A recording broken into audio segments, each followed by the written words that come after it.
رب کائنات جل وعلا نے ارشاد فرمایا وَإِذْ قَتَلْتُمْ نَفْسًا فَادَّارَأْتُمْ فِيهَا، اور جب تم نے ایک خون کیا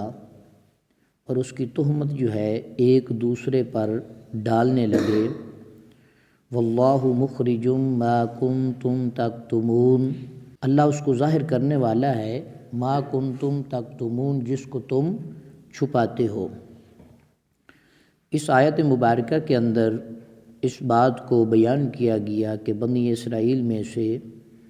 ایک شخص نے اپنے رشتہ دار کو قتل کر دیا، پھر اس کی لاش جو ہے وہ دوسرے محلے میں جا کر ڈال دی تاکہ اس کا الزام جو ہے مجھ پر نہ آئے، اور اس سے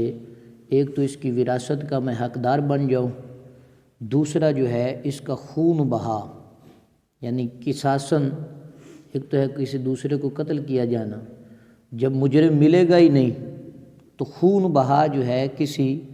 گروہ سے، کسی قبیلے سے، کسی قوم کے فرد سے میں لے لوں گا۔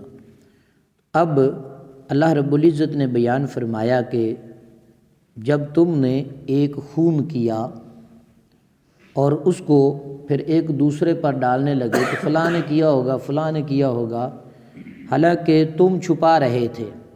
اللہ اس کو ظاہر کرنے والا ہے۔ فرمایا فَقُلْنَا اضْرِبُوهُ بِبَعْضِهَا، تو ہم نے کہا کہ یہ جو گائے تم نے ذبح کی ہے اس کے گوشت کا ایک ٹکڑا جو ہے اس کو تم اس مقتول کے جسم پر مارو، كَذَلِكَ يُحْيِي اللَّهُ الْمَوْتَى، اسی طرح اللہ مردوں کو زندہ کرتا ہے۔ یہ اللہ کی شان ہے، وہ چاہے تو گوشت کے ٹکڑے سے کسی کو زندہ فرما دے، چاہے تو اپنی قدرت کاملہ سے ویسے کون فرما کر کسی کو زندہ کر دے، یہ اس کی شان ہے جیسے وہ چاہتا ہے۔ وَيُرِيكُمْ آيَاتِهِ لَعَلَّكُمْ تَعْقِلُونَ، اور تمہیں اپنی نشانیاں جو ہے، اپنی آیتیں جو ہے وہ دکھاتا ہے کہ کہیں تمہیں عقل ہو، تم عقل مند بن جاؤ۔ بنی اسرائیل نے گائے ذبح کر کے اس کے کسی عضو سے مردے کو مارا، وہ مردہ جو ہے بحکم الہی زندہ ہو گیا، یعنی اس گائے کے گوشت کا ٹکڑا جو ہے اس مردے کو جب لگا تو وہ زندہ ہو گیا۔ اس کے حلق سے خون کا فوارہ جاری تھا۔ اس نے اپنے چچا زاد بھائی کے بارے میں بتایا کہ اس نے مجھے قتل کیا، اب اس کو بھی اقرار کرنا پڑا کہ ہاں میں نے ہی یہ جرم کیا ہے، اور حضرت موسیٰ علیہ السلام نے اس پر قصاص کا حکم جاری فرمایا، یعنی اس کے بدلے میں اسے قصاصاً قتل کر دیا گیا۔ اس آیت مبارکہ میں اللہ تبارک و تعالی نے مردے کو زندہ کرنے کے اس واقعے سے قیامت کے دن اٹھائے جانے پر دلیل قائم کی کہ تم سمجھ لو کہ جیسے اللہ تعالی نے اس مردے کو زندہ کیا، اسی طرح اللہ تبارک و تعالی قیامت والے دن جتنے بھی لوگ دنیا سے رخصت ہو گئے ہوں گے اور کئی سال بیت چکے ہوں گے، کئی صدیاں بیت چکی ہوں گی، اللہ تبارک و تعالی انہیں بھی زندہ فرما دے گا۔ یعنی ایک مرتبہ مرنے کے بعد دوبارہ بھی انسان اٹھایا جائے گا، جس کا وجود نہیں اس کو بھی زندہ کیا جا سکتا ہے، اللہ قادر مطلق ہے۔ تو یہ بھی بطور دلیل اس کا ذکر کیا گیا، کیونکہ اللہ تبارک و تعالی مردے زندہ کرنے پر قادر ہے، اور روز جزا مردوں کو زندہ کرنا اور حساب لینا جو ہے یہ حق ہے۔ قبر میں پوچھ گچھ ہوگی اور حشر والے دن جو ہے مکمل طور پر حساب و کتاب ہوگا۔ آخرت سے کوئی بندہ بھاگ سکتا نہیں ہے،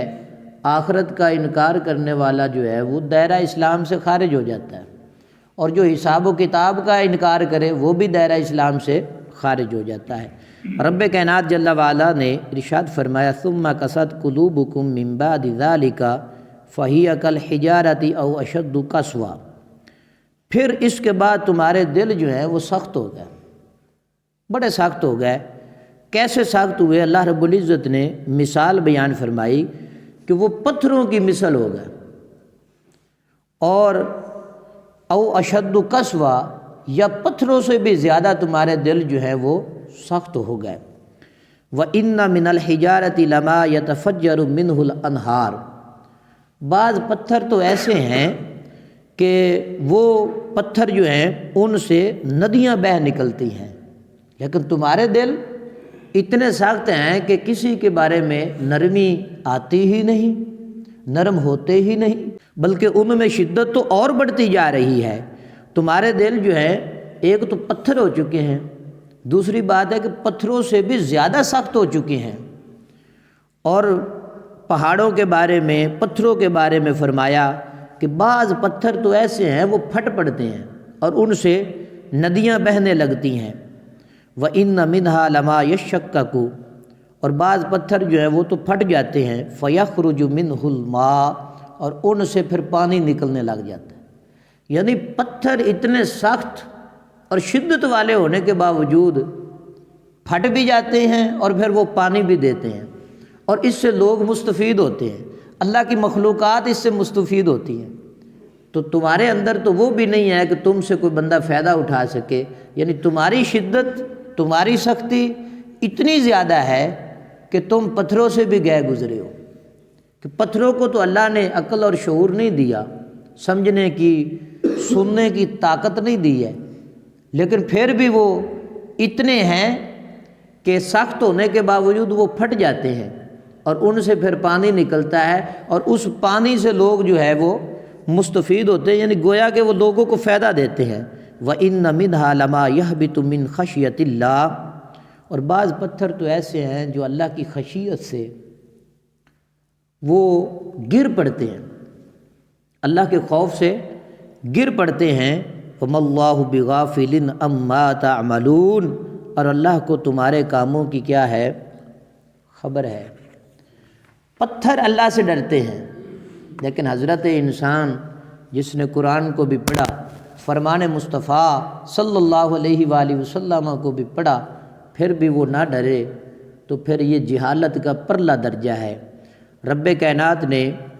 انہیں یعنی بنی اسرائیل سے کہا کہ تمہارے دل جو ہیں وہ بڑے سخت ہو گئے ہیں۔ حضور پر نور صلی اللہ علیہ وآلہ وسلم کے زمانے میں موجود یہودیوں کو مخاطب کر کے فرمایا گیا کہ اپنے آباء و اجداد کے عبرت انگیز واقعات سننے کے بعد تمہارے دل حق بات قبول کرنے کے معاملے میں بڑے سخت ہو گئے، یعنی حق بات جو ہے تمہارے دل سنتے نہیں ہیں، اگر سنتے بھی ہیں تو ہیں پھر قبول نہیں کر سکتے ہیں۔ وہ شدت اور سختی میں پتھروں کی طرح ہیں، اور فرمایا بلکہ ان سے بھی زیادہ سخت ہیں، کیونکہ پتھر بھی اثر قبول کرتے ہیں۔ کچھ پتھر تو ایسے ہیں جن سے ندیاں بہہ نکلتی ہیں، کچھ پتھر ایسے ہیں جو پھٹ جاتے ہیں، ان سے پانی نکلتا ہے، اور کچھ وہ ہیں جو اللہ تعالیٰ کے ڈر سے اوپر سے نیچے گر پڑتے ہیں، جبکہ تمہارے دل اطاعت کے لیے جھکتے ہیں، نہ ہی نرم ہوتے ہیں،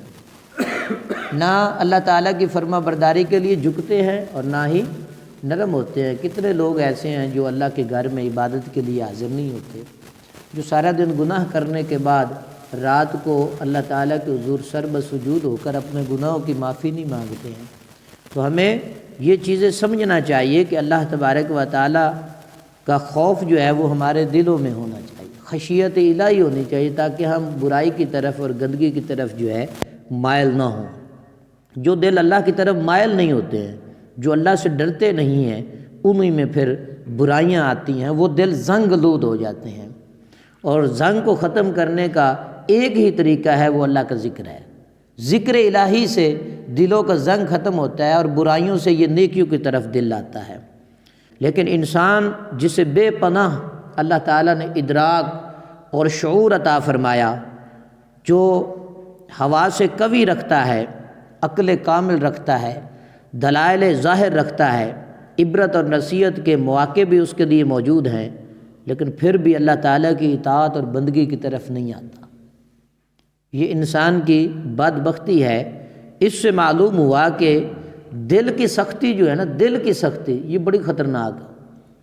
دل کا سخت ہونا جو ہے نا، یہ خطرے کی علامت ہے کہ وہ بندہ ہر ایک سے جھگڑے گا، برائیوں کی طرف مائل ہوگا، اس لیے اپنے دل کو جو ہے نرم رکھنا چاہیے۔ رب کائنات جل وعلا نے ارشاد فرمایا تو کیا وہ جس کا سینہ اللہ نے اسلام کے لیے کھول دیا تو وہ اپنے رب کی طرف سے نور پر ہے۔ جس کو اللہ تبارک و تعالیٰ نے جس کے سینہ کو کھول دیا اس کے سینے میں اب نور ہے، وہ نرم دل انسان ہے۔ اور جس کے دل میں دل جو ہے اسلام کے لیے نہیں کھولا گیا وہ دل پھر سخت ہے۔ اس لیے کوشش کرنی چاہیے اسلام کے احکامات، دین کی باتوں کو سیکھنا چاہیے۔ حضرت عبداللہ بن عمر رضی اللہ تعالیٰ عنہما سے روایت ہے، حضور اقدس صلی اللہ علیہ وآلہ وسلم نے ارشاد فرمایا کہ اللہ تعالیٰ کے ذکر کے علاوہ زیادہ کلام نہ کیا جائے۔ اللہ کا ذکر جتنا ہو سکتا ہے وہ ہمیں کرنا چاہیے، چلتے پھرتے اٹھتے بیٹھتے اپنے کام کاج کرتے ہوئے بھی اللہ کا ذکر جو ہے اپنی زبان پر جاری رہنا چاہیے، کیونکہ اللہ تعالیٰ کے ذکر کے علاوہ کلام کی کثرت جو ہے وہ دل کو سخت کر دیتی ہے۔ جب بندہ دنیا داری کی باتیں کرتا ہے، دنیاوی امور کی باتیں کرتا ہے، دنیا کے خیالات میں گما رہتا ہے اور دنیا کی باتوں میں مشغول رہتا ہے تو پھر اس سے اس کا دل جو ہے وہ سخت ہو جاتا ہے۔ اس لیے کچھ نہ کچھ وقت اپنی زندگی میں اتنا سا نکال لیں کہ آپ دین کی بات کو سنیں، دین کی بات کو سمجھیں، یا خود اپنے طور پر قرآن اور حدیث یعنی کتابوں سے جو ہے آپ دین کی باتوں کو سیکھیں۔ لوگوں میں اللہ تعالیٰ سے سب سے زیادہ دور وہ شخص ہوتا ہے جس کا دل جو ہے سخت ہوتا ہے۔ اس لیے ہمیں اپنے دلوں کو نرم کرنا چاہیے تاکہ ہم اللہ کے قرب میں رہیں۔ اللہ تعالیٰ ہم سب کو عمل کی توفیق عطا فرمائے۔ وآخر دعوانا ان الحمد للہ رب العالمین۔